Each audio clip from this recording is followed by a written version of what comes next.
It's time for another army review from the Armies of the Lord of the Rings.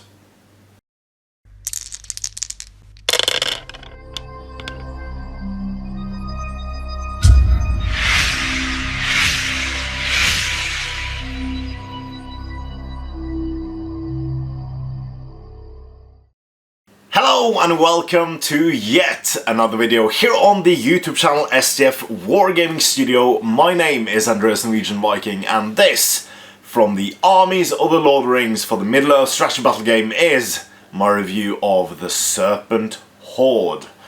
So this army, I forgot to mention this, I think, with the Easterlings and Can. Those were part of a single army before. And it's the same with the Serpent Horde. Now, they used to be a single army with Harad and Umbar.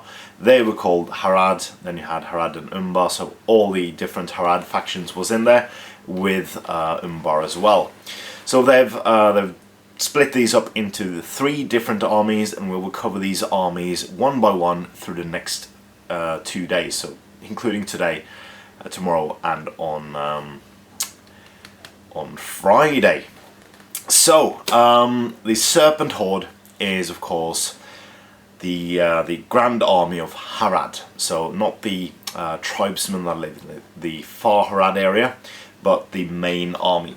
So the army includes Suladan, the Serpent Lord, the Betrayer, the Golden King of Abrakhân, Hasharin, Haradrim Kings, Haradrim Chieftains, Haradrim Taskmasters, Mûmak of Harad, Haradrim Warriors, Haradrim Raiders, Serpent Guard, Serpent Riders, Watchers Arcana, and Abrakhân Merchant Guard. So I already covered the Betrayer in a previous video. I believe it was Mordor. So if you want to hear all about the Betrayer, you can find that in, should be episode 17? 18? Something like that. Yeah. So, but you can find it in the Middle-earth playlist. So, the Serpent Horde is historical allies with Umbar, Harad, and Mordor. So they can still be the same Grand Alliance they always used to be, keeping all of their armor bonuses and stuff like that. But for, well, might not, because if Umbar is, so Harad is only historical with the Serpent Horde. So the Serpent Horde can ally with Harad, or they can ally with Umbar and still keep their armor bonus, but they can't ally with both and retain their armor bonus. Yeah.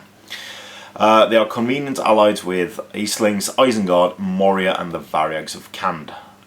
So yeah, you can have some cool, interesting dynamics in here as well.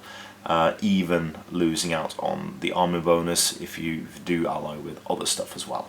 But I do think that's an option. I think many competitive players have looked at doing cool stuff already with alliances, and not necessarily historical alliances. Their armor bonus is the Scorpion Sting.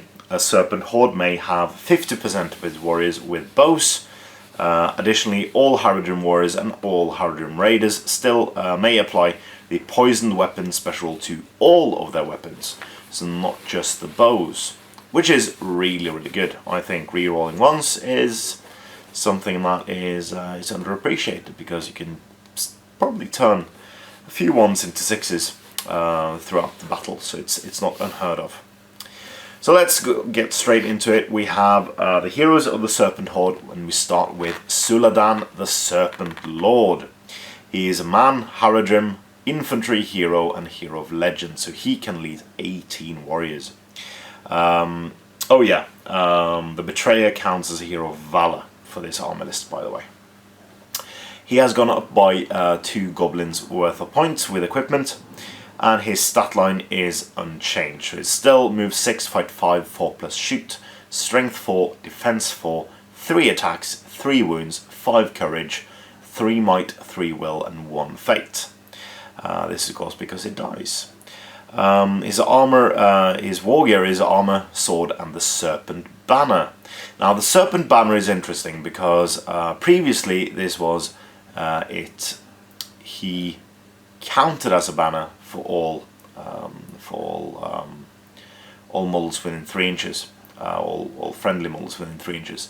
Now this is a banner with a range of 6 inches. Additionally, Suladan never suffers the -1 penalty for its dual rolls for carrying it. So this is a banner he has stuck onto his back, and it now counts as a proper banner, which means in scenarios where you get a banner victory point, you now have a banner without paying extra points for it, which is pretty cool. He has access to heroic actions, heroic resolve, march, strike, and challenge. His options are an armoured horse. So he's lost the horse option, and now he only has an armoured horse option. He didn't have the armoured horse option before, I believe, unless it was FAQ'd and I missed it. And he can also take a bow with poisoned arrows. He has a poisoned sword, which means that all of his weapons are coated in poison. And he has the Ascendant special rule, and he had this before. That is, the range of Suladan Standfast is 12 rather than 6 inches. We come now to the Harad King. He is unchanged in points and unchanged in the stat line. He is man, Haradrim, infantry hero, and hero fortitude. The chieftain is also a hero fortitude, and we'll come to him in a second, but I wish that he was a hero of valor, because then there is a real point to taking him. Currently you pay an extra couple of goblins worth of points for what is essentially an additional fight and an additional will.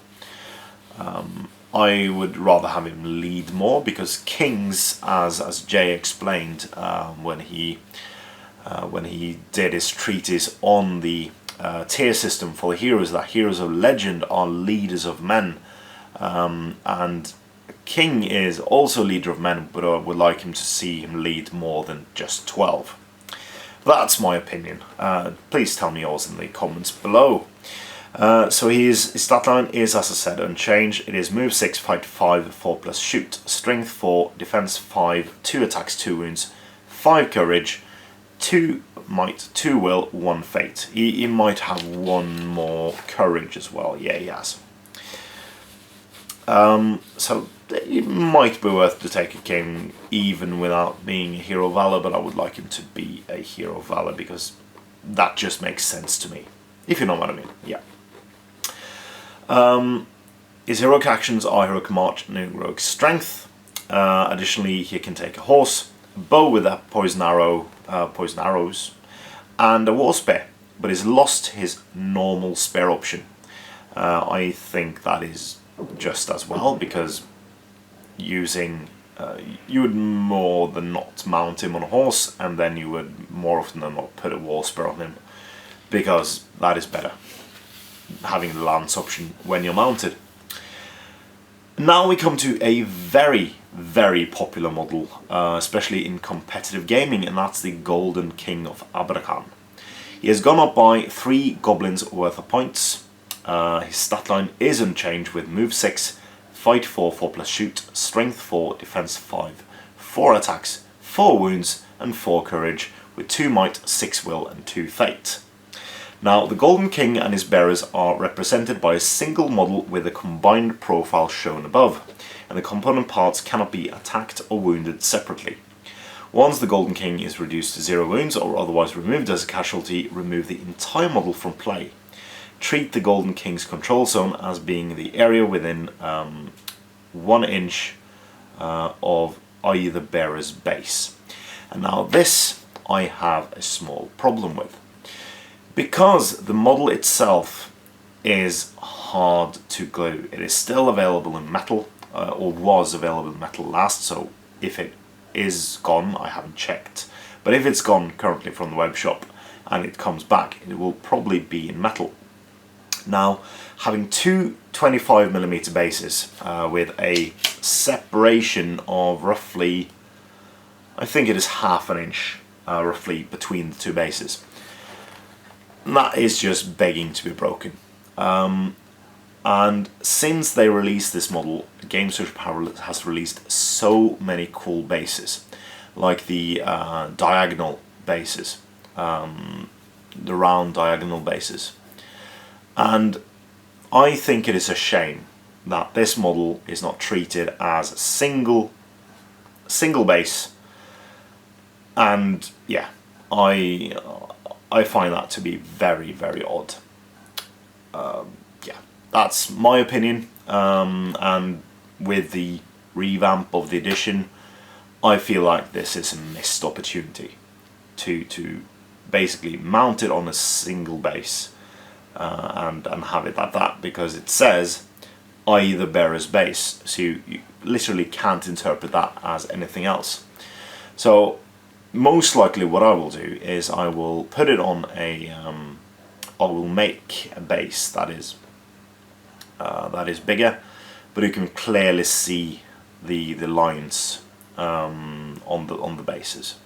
So you can clearly see, because I'll insert it into it and magnetize it so it just sticks as one model. That's probably what I will do, but to make it legal. But yeah, that's my gripe with this this thing, because it's a missed opportunity, I think. But if you disagree, please tell me in the comments below.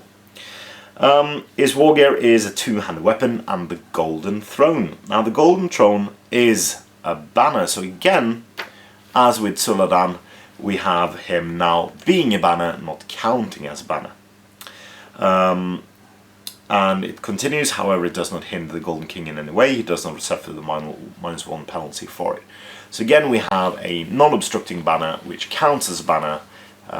Well, it is a banner, so it doesn't even count as one. It is straight up a banner, which again is a huge, huge bonus in certain matches. He has access to Heroic Resolve. He has the special rule Burly, so the Chop special rule is gone and replaced by Burly because they did the exact same thing.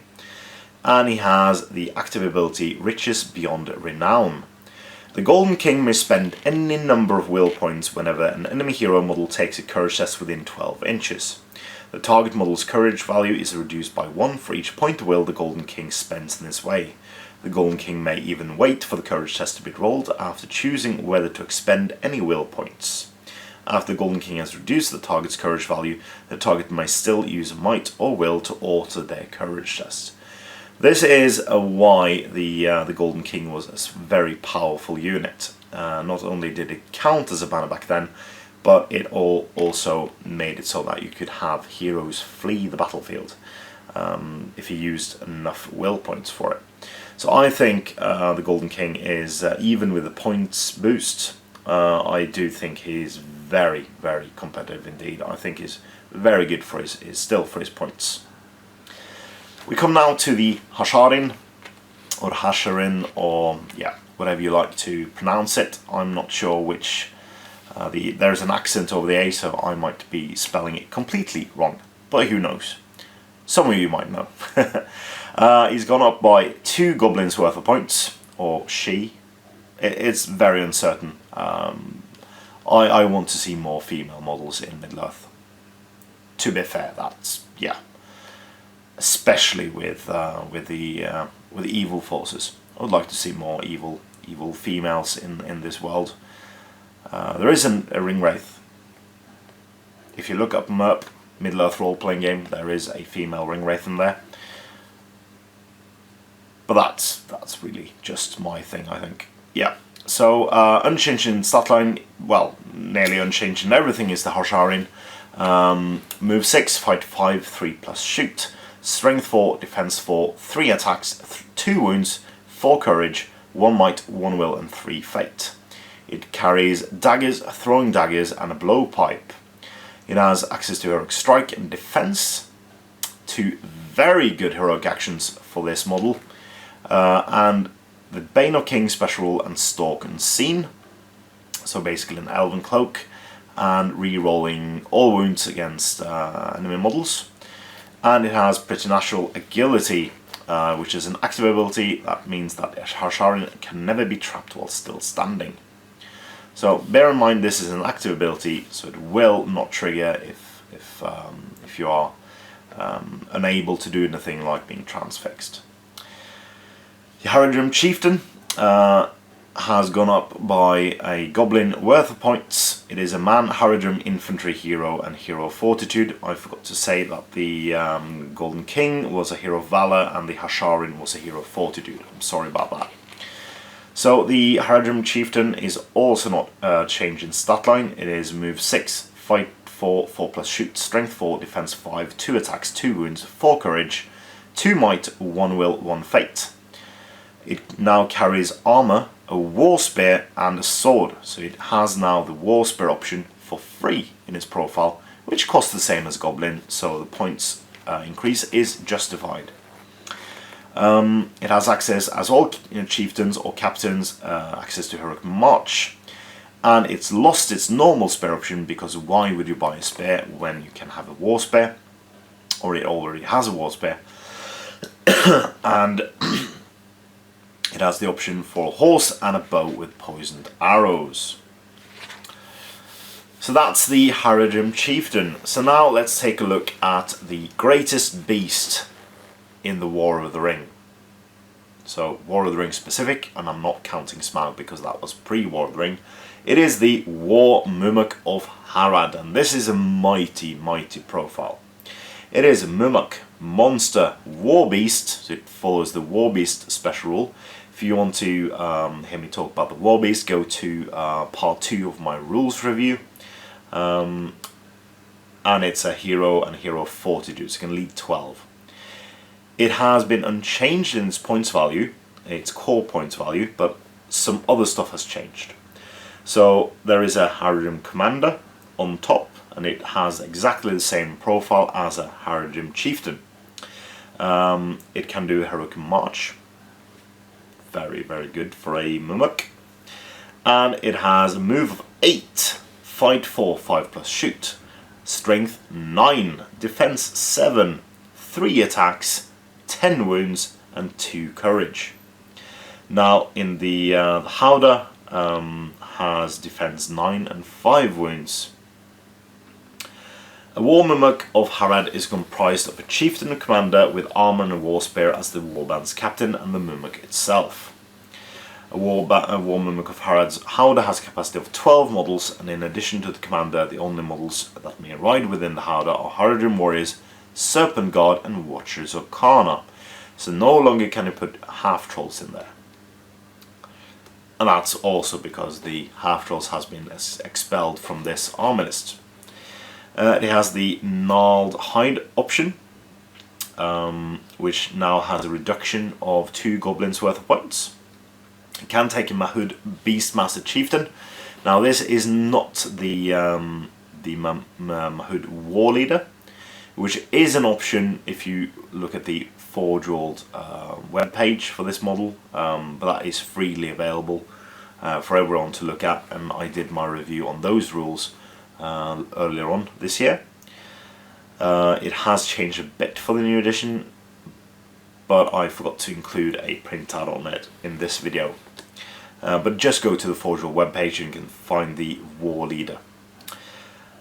It has access to rocks, sigils of defiance, tusk weapons, foul temper, which has gone down by goblin worth of points, and repel lines, which also has gone down in points. Gnarled hide means it's defense 8 rather than 7. The Mahud Beastmaster Chieftain replaces the Haradrim commander in all respects, including having the same heroic actions, except that the Mahud Beastmaster always stands on the forked wooden platform on the edge of the Horde. As he is crouched low upon the edges of the Horde, the Mahud Beastmaster Chieftain counts as being in the Horde for the purposes of in the way rolls and any other effect that would affect models in the Horde. So this is a good new interpretation of the rule, that he always counts as being in the way, because that was a problem with the last edition, that you could see him freely, and he wasn't just worth the points. A Mahud Beastmaster Chieftain wears armor and is equipped with a dagger and has the following profile. So that is the same profile, I think, as a Mahud Chieftain. No, it isn't. It's better. So the Beastmaster has move 6, fight 4, 3+ shoot, strength 5, defense 5, 2 attacks, 2 wounds, 5 courage, 3 might, 2 will, 2 fate. So it's much better than the commander. Foul Temper increases its attacks to 4, the Mûmak that is, and it will suffer a -1 penalty to all courage tests when rolling to see whether or not it will stampede.